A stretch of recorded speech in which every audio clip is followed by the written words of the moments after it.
mua đi xoài quật nó tràn coi liền tặc tray kia này hay là pin gạo vào đầu xoài ngu tặc tray từ vài bên làm mấy lắm nhé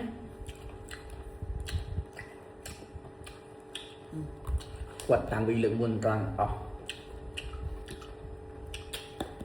cho thầy lòng khắp khắp nó có mùi nữa đã có bơi chứ mày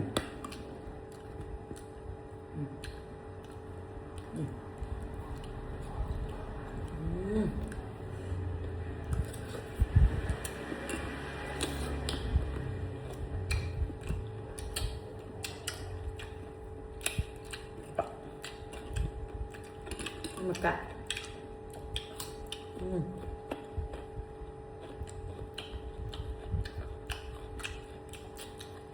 được nhau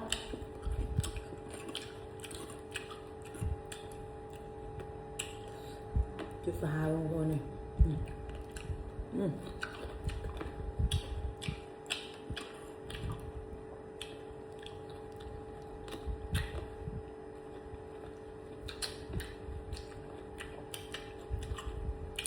vài cái đầy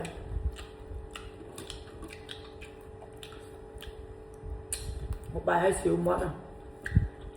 nó khơi xoáy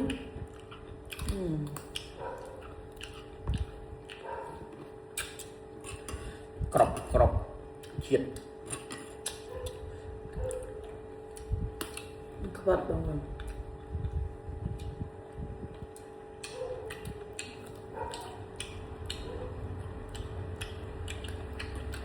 rất đã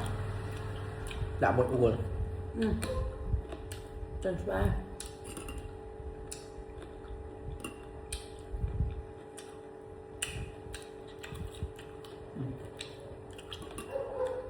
một cặp là sẽ lòng chuyện lòng rồi hầu ở nhà vợ mò tám à mà này ấy xíu tộc mò đã ban mơ với tôi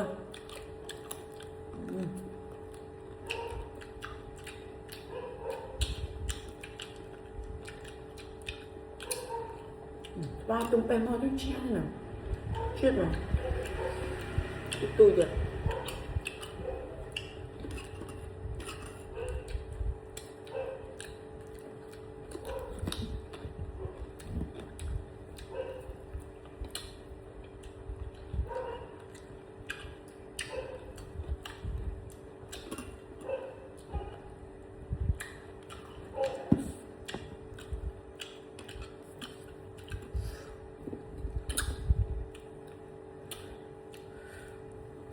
áp chút cái chọn thế cái lại áp vậy